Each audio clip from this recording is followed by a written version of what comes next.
Hello friends, EC channel brings you happiness, and in today's video, Ala Sachdev, the story of love and loneliness. Ala Sachdev, the face that became a symbol of mother, wife and love. Born on May 3, 1920 in Peshawar, she received her primary education there, and in her youth she began her humorous journey with All India Radio, Lahore. Her voice possessed a warmth and sophistication that captured the hearts of the audience. After radio, she began to be drawn to the screen. Youth Mumbai proved to be her destiny. Her first film was Fashionable Lifetimes in 1938.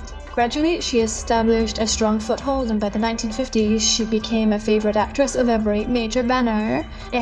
Films such as Kora Kagaz, Anpad Sangam, Tera Naam Joker, Chandi and Dilwale Dulhaniya Le Jayenge forever immortalized her in the history of Indian cinema and Japana. Her role as Balraj Sahni's wife in the 1965 film Waqt was largely forgotten.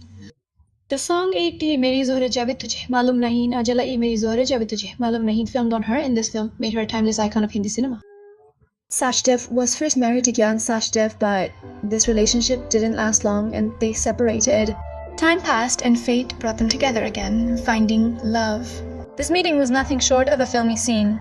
Filmmaker Yash Chopra introduced her to Clifford Douglas Peters, an engineer whose first wife had died, and Agala herself, a divorcee. They found solace in each other and soon married. After marriage, Ajal moved to Pune, where Peters owned a factory, Morris Electronics, located in the Bose industrial area, manufacturing small-sized components like dividers, motors. This factory was later sold to the Paramal Group. The couple lived for some time in a bungalow in Basari, then moved to a hut.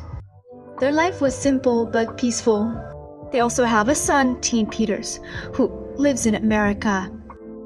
After Peters' death, Chala became lonely, but she lived with Wakahar. In the last years of her life, Achali donated her flat to the Jan Seva Foundation, a charitable organization in Pune, on the condition that they take care of her for the rest of her life. Ayrashindi. This was a testament to her kindness and compassion. In September 2011, her life took a tragic turn. She slipped and fell in her kitchen, broke her leg, and was rushed to the hospital. Soon she developed numerous embolisms in her brain, which left her paralyzed.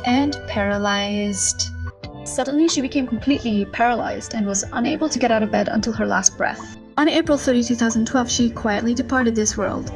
There was no big news, no noise, just a gentle light extinguished. Ajala Sachdev acted in over 130 films in her lifetime. She became not just an actress, but a symbol of a woman's gentleness and grace. The sweetness in her eyes, the smile on her lips, and the comfort in her tone were her hallmarks. Even today, the moment when Balraj Sahni calls her Zohre Jabi leaves a spark in the hearts of viewers. This is Ajala's magic, which doesn't fade with time, but only deepens. Ajala Sachdev was a woman who loved, braved loneliness, and taught us to live with dignity at every turn of life. She was a mother, a lover, a friend, and ultimately a symbol of humanity.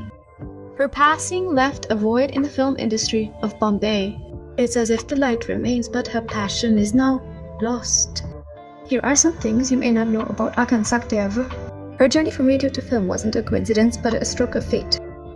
Before entering the film world, Ajang worked as an announcer at All India Radio Lahore. The resonance of her voice attracted many mentors, one of whom brought her in front of the camera for the first time. Her first marriage was to a film industry official. Her first husband, Gyan Sachdev, was a film technician and occasional assistant director. They were initially in love, but their relationship soured over time. It's believed that film commitments and domestic pressures widened the distance between them. This marriage ended in divorce, and after the divorce, Akan married engineer Clifford Douglas Peters. They have a son, Jotin, who lives in the United States. The Clifford Peters factory became famous in his name. In Boston, Pune, there was a factory called Morris Electronics, which manufactured vacancies. The factory employees affectionately called her Madam Ala. She was a frequent visitor, and she was very popular among the workers. Interestingly, the song filmed on her, Meri Zora Zamibi, was originally inspired by the name of poet Sahil Ludani's beloved Zora Nigaah. However, over time, the song became Ajala Sachdev's identity. She became immortalized as a mother in films, but in reality, she was a silent mother. Her son lived in America, and even in her final moments, he remained in touch with her, mostly through letters. Her last wish, written in her will, was to ensure no noise after her death, and that's exactly what happened. Her last rites were not grand or formal. There was no film industry presence, no prominent figures, just a few people, a silent foundation. This was Achala Sachiv, a woman who brought smiles to others' faces throughout her life. But she lost her last smile in the darkness of loneliness. A woman who grew up in light but departed in darkness. Stay tuned for more biographies like this one. Don't forget to like, share, subscribe, and hit the bell icon only on HEC channel.